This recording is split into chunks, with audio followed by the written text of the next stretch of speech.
Well. It looks like you guys were right. There she is. So Zon thinks I'm a sparkle. Huh? Well, yeah, maybe. She's coming out in domination. Really weird timing.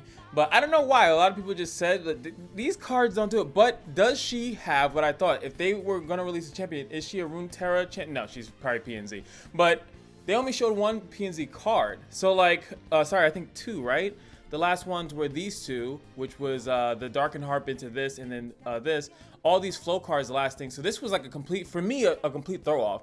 Or else I would have did my prediction video. So before I watch this, I'll give you guys my quick prediction of it. Anyway, I do think that based on how Seraphine works, or SERAPHINE, I'm pretty sure. I can't wait. My thing, let me know in the comment section. Are you ready for Mega Mogwai's pronunciation? That's what I'm waiting for. This is what I live for. Mega Mogwai pronouncing names that nobody really should know how to say unless you actually heard them said in the game. Anywho, I'm gonna assume that she duplicates the second or third spell. How she actually works in the game is that when she does a spell, the second or third spell is then done twice outside of her ultimate, right? So I think that she's going to be duplicating spells. Now, if she's able to do that, she will actually be giga busted, because then she will be able to actually duplicate certain spells that you normally wouldn't see. Also, she could duplicate the other spells that duplicate, and then you'd have, you know, you can then go Varus into her, then you'd be PNZ into that, and then still you'd be able to run a lot of characters. So let's go into it. Those are my base predictions, especially like her E is a root, so I'm assuming she's gonna give some PNZ stun in this bitch. Oh, that'd be crazy. But she's mostly about damage. She does give out shields and stuff like that, but she has double CC in her kit. Her E and her ult do CC and slow, so I do expect her to have some type of stun. Not vulnerable, but like a stun ability, and I do expect some type of ping. I do expect her to have ping because she's mostly a DPS kind of unit as well. So boom, let's get Biggie Twitter video, because YouTube always takes a little bit, but let's get to it. She doesn't miss a beat. First, or my lyrics. Bars. So much to do. Spacebar is on deck. You played 6 new spells this game, and she's a 2-drop. Now, I did assume that she would be a low-cost unit because I thought she was going to need to see flow. So I thought about that. I did think that she would be a low-cost unit. So when I'm summoning, create a random new 2-cost spell in hand. So new spells are actually, I think, relatively easy to generate. Like, not generate, but like you could definitely run that. It just depends on her level up whether or not she's going to be good. She is a 2/1/4 as well. So let's keep going. What other spells are they adding for her? Twin Discipline, that's 1. That's another unit. That's a new unit. Squirrel Ranger. 2. Come on, there's room for everyone. And I like her deck, right? That's the bottom left card is a new card, but she has cards that generate other cards, right? So you got the Sleepy Bubble, so that's 2 cards. It's like Zoe almost. All right, center stage. And it looks like PNZ gets another elusive. I cry every time in my voice. In my Magwai voice. Ooh, wait. I almost saw it. Draw 2 cards and then something. Draw 2 cards. Flow, reduce those cards. What the what the heck? What is going on with this draw engine, dude? Holy crap. So I'm assuming Acorn the Hextechian, which is probably the little squirrel. He probably has something similar to like the other guy. I'm pretty sure. We'll see in a second, obviously. But dude, that would actually be nuts if you can reduce the cost of like Sleepy Trouble Bubble and reduce by 2, so it's actually just a 0-cost stun into something else. Dude, PNZ actually is gonna be nuts with Seraphine. She's one of those flexible units, but this looks nuts. And then you draw, and then you reduce it even further. Then you have Yi. Oh, I'm about to bust. Oh, I'm about to bust everywhere. Let's keep that beat going. Okay. And those are cheaper, and then they will. Oh my God, it's disgusting. It's so. Oh my God. It's not. This is not okay. Sing it with me now. Oh, I'm singing. Fuck! Oh, I can still see it at the bottom right, at the edge of the corner. Manifest a spell that costs 5 and set it to cost it 2. Stop it. Oh, I mean, you guys know I hate RNG, but like that's an amazing card. A 5-cost spell that costs 2. Do I have to pull it up? You know I'm gonna pull it up. You know me. I'm gonna pull it up. That was great. Uh-oh. Now let's really bring it. Oh, she even hits the note. She even hits the. That's when she ults, by the way. If you never played her in the game before, that's her ult. So when I'm summoning, create a random 2-cost spell. She still stays at 2 cost too. That's gross. Oh, it's so gross. When you play a new spell that costs 2 or less, copy it with the same target. So, interesting. So, not what I expected. So, every new spell that costs 2 or less gets copied. So, if, let's say she levels before you play Victor, which I feel like maybe you could do that. Like, you would get the Victor spell would be duplicated. Like, the ignition would be duplicated. But what's crazy is, though, like, some pings, like a Mystic Shot would be, but it's like you'd have to not use those things from the get-go. And also, remember, it's about costing 2 less. So, the silly part about it is that she's reducing some of these spells. She'll be then able to, like, just for shits and giggles, I'm just saying this as an example, right? Let's say she reduces a decimate to less than 2, then I think it would copy. It should copy at that point, because we've learned from multiple interactions in this game that, like, something along the lines of easy one. I'm trying to think of an easy example, but Jace. So if you play Glorious Evolution, now all your 6-cost spells are 5, so Jace doesn't copy it. He doesn't look at the original cost of what it was. So if you can reduce certain stuff to be lower than 2 and you haven't played it yet, then she will copy it, and that's actually pretty strong. It actually, not only is it about deck building, it's also about manipulating what cards you use. And then you have the card that we just saw, 5 going down to 2, and it could be a new spell, and then boom, she has a 5-cost card that is now 2 as well. So we definitely gotta look at the 5-cost cards. I'm hyped. She's an awesome flexible unit. Ooh, give me that copyright. Let's try this tempo. Let's look at it. Oh no, she's gonna die. Wuju style. Wait, does it not matter? She can do it. There was no limit, right? So those are 2 new spells. Oh my lord.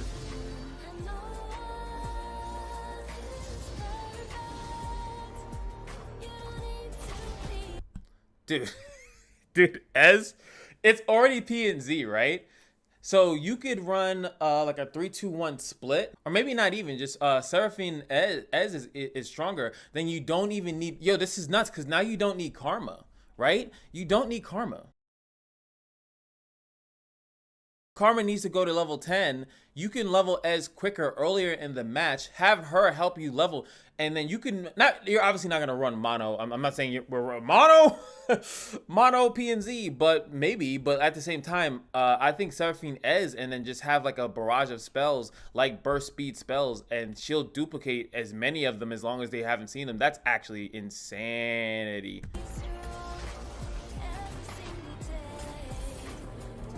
Yep. Double stun Yasuo?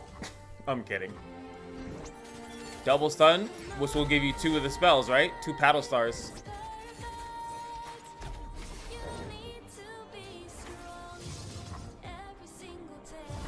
I'm pausing just in case SERAPHINE is gonna get me copyright. I'm assuming that's supposed to be her singing though, right? What if she has a board and that's the song that plays? That'd be nice.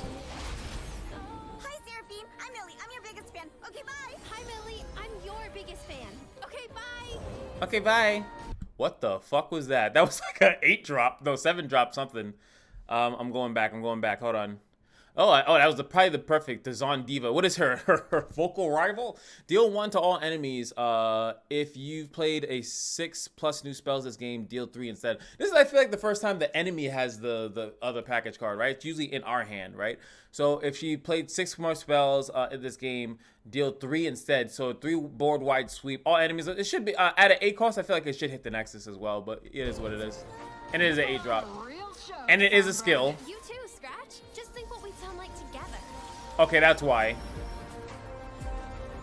So boom. Catalyst. Oh no. Why did you get the Catalyst? Oh. Woo! What a show!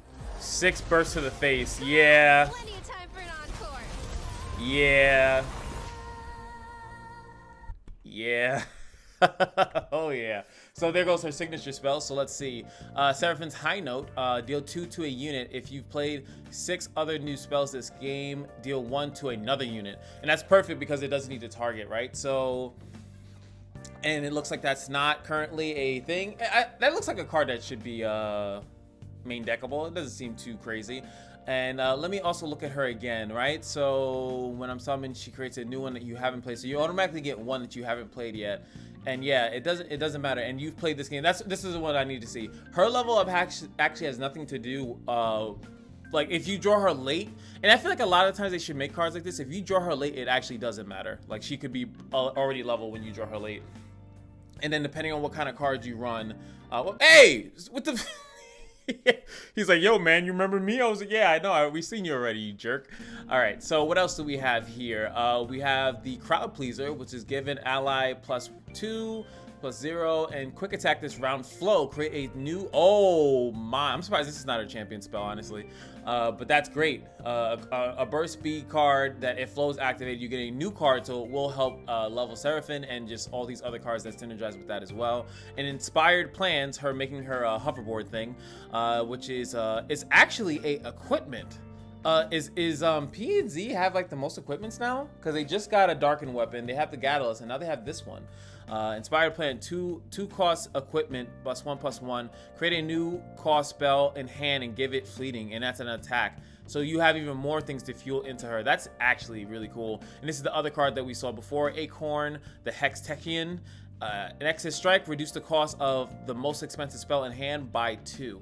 This card makes me think of like Yi P&Z. That's the call. That actually kind of rhymes. The Yi P&Z deck, and you can run like Glorious Evolution. And Glorious Evolution, like I said, being able to play that multiple times or something like that could actually be easier. Or maybe if you, it would have to be a lot of Yi influence, because you could reduce it by 2, right?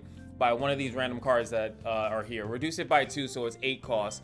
Have the Acorn guy reduce it a little bit, and then potentially Yi reduces it a little bit too, and then boom, maybe you have Seraphine double it for 2 minutes. That's a pipe dream, right? But still, pretty cool. She's very flexible. She can be used in a lot of decks. As I was showing before, the other draw card, right? The thing that it draws reduces cards by 2. Then you could, like I said for Demacia, right? Seraphine Demacia, you could technically, well, you can't, duplicating a rally on the stack means nothing, right? You need it to generate it back in your hand, so that doesn't work. But first of all, I do want to see the fan club president. That is very interesting. So 5 cost cards and set it to 2. And go check out this deck, guys. This is my Tarek Kane deck. So, but also Tarek would work really well with that, because they'll target. It could be double targeted. Well, Tarek works is slightly different. I still think Tarek works really good with Varus. And then it also makes you think, what about Varus Seraphine? Is that going to be a thing too? Her copying certain spells, boosting up the thing. I think that was the intention. But there's still going to be at least, I think, 1, maybe 2 more. I still think this is a 3 hero expansion. I don't know if it's going to be 5 like it was before. But let's look at the, oh yeah, it's easy to just start off with a new deck. So 5 cost spells in the game. Blessing of Targon, I think, is one of the good ones. Oh, that's a pisser. This is definitely one of the ones. I think that's a very annoying high roll. I think actually I just skipped over Battle Bonds, but Battle Bonds is actually pretty good. It's a 2 mana. It would be a 2 mana. Grant 2 allies +2/+2, which is actually pretty strong. Bellow's Breath, I think, is only situationally good. So Cataclysm Aeons, I think, is not that bad. It's a heal to the face and gain some orbs, so that's actually really good. I think most of these are going to be good. I don't need to stop and talk about each one. This was obviously really good. 2 mana stun 2, kind of nuts. This one is even more ramp. So 2 ramp cards in your selection. Obviously, I'm not going through all the new cards that are there. I'm thinking about the old school, baby. Concerted Strike, obviously really good card. Cosmic Binding is a stun and a deal damage and get some chimes. This one is kind of weird. Actually, no. This is strong as hell. It's just that I feel like nobody really uses it. Take an enemy follower that's on the thing and throw it into the deck. It doesn't get destroyed, doesn't get obliterated, doesn't go in the hand. It's strong. They did to draw a card, which is like a kind of offset, but you pretty much remove a follower. You can't use it on a champion, but it is what it is. Devise a maneuver, deep meditation, pretty good. Then you can flow, and then it costs 0, which would be extremely strong, right? Define, detain, double up. Dragon Ambush, I think, is pretty low. That's probably like the weakest one I've seen. And Tomb Strong. Event Horizon, depending on the board state, super strong. I have Nagaboros, 2 mana, spawn 2, draw 2. Disgusting. That card is a 3 of, bro. I don't give a flying fuck. That is a 3 of, sorry. Gift of the Heartblood, pretty good for 2 mana, right? Heal your Nexus 4, boost your entire deck, and equip in your equipments by 1, and then draw one of them, which could be the Inspired Plants, which we just saw. Go get it, strong as hell. Especially if you go get it on Seraphine. She summons a new thing. You could even, maybe you could do Ionia and do her like a recall deck. She's such a cheap unit. Playing her multiple times actually is very beneficial. So I could see maybe going Ionia with her. Well, she's a flexible champion. She's an Akshan. She is a who else is super flexible? I think Akshan might be the most flexible champion in the entirety of the game. Even if you don't like play towards his level up, it just happens no matter what. Removal, Harsh Winds, 2 mana Frostbite 2, can't beat it. Heedless Resurrection should be in line with that and cost 2 less. This could be a 0 mana resurrection spell, and potentially, depending on the timing, could be a 0 mana revive 2 of your dead ally champions. Oh, you can't beat that, bro. You can't beat it. Heroic Charge, I like it. Okay. Intimidating Roar, I like it. Okay. This one's okay. Moonlight Reflection's pretty good. Pretty good for 2 mana. Silence 2, and then they can't block? Yes. Out of the Way is pretty good. No. This is pretty low. This one I like because you can use it to draw your cards. You discard a card you don't give a crap about. Joker. I remember this card made people think that there was going to be like some weird 2v2 multiplayer thing going in. And Pursuit of Perfection actually does work, right? Because, I mean, you don't really care if it's 2 mana, but just the card in general, because of how many cards you're generating. Of course, I'm thinking Victor as well, but this could really work. And then, yes, Seraphine can make it double, and then it's pretty good. I just like that she's essentially, depending on how things work, she's almost like a Karma that you don't have to, like, protect as much, right? Like, you could drop her early, do some stuff, but then you could drop her later on and do some good stuff too, especially like if you combine it with other regions that can protect her for low mana, and they should duplicate stuff. I like Spirit's Journey would work good on her as well. Siphoning Strike, awesome. Even if you can't kill it with the first strike, she'll duplicate it, and then it should kill in the second strike depending on what you target, right? Storm of Blade. Oh, are we do Blade Dance? She needs a dance team, right? She's performing, she needs background dancers, right? Come on, tell me you wasn't thinking at it like I was. Star Shaping is amazing for 2. Same thing with Sunburst. Tri-Beam and Propulator. That's just funny. Come on, that's just funny. You're on Arms for the big board sweep and Withering Wail. So there's a couple really crazy bangers that card is generating, right? This card is super strong. Definitely a 3 of. I think if you're playing P and Z, you just play it. Yes, I use Seraphine as a catalyst of like what is really strong, but just playing it in general, the options, regardless of like this drum solo, let's say you haven't played it yet, right? This one just manifests spells that has nothing to do with being new. You can even get this and within its own pool, and then this becomes 2 mana, draw 2, reduce those cards by 2 if your flow is active. So oh my god, she's gonna be, I can only imagine how many thumbnails of this character just released. She's too flexible. You're gonna see her everywhere, and this is why I haven't made a video talking about it, but I think rotation is just nuts. Just make stuff that's more interesting or just as strong or something like that. You don't need to rotate characters out. Like, it just seems like a cop out. Just make more stuff interesting, or just slightly buff. Oh wait, oops. Just slightly buff or nerf some things, and then you'll be fine. I think it's just really cool, awesome. Look at it, the people are already reacting to it. Best reveal music ever, as long as it doesn't get copyrighted. So yeah, what do you guys think about Seraphine? Do you think she's good? Do you think she's I think she's extremely strong. I think that this is a type of character, and it's funny, isn't Akshan 2 mana as well? Yeah, so I think she's just extremely flexible. You're gonna see her literally everywhere. You're going to see a lot of decks with her. She's a lot of flexible. She's opens up a lot of archetypes with creation. She opens up a lot of archetypes with protection, ping. Like, it's just too much different things you could run, especially because some of this stuff in her package, or some of the new cards in her package, about reducing cost of cards, really throwing your opponent off, really making things really awkward and weird. Like, you don't really like, it's beautiful. So I'm all aboard. I'm all aboard the Seraphine train, baby. Hopefully you guys are too. Let me know what you guys think in the comment section below, and I will see you guys in the next one. Peace.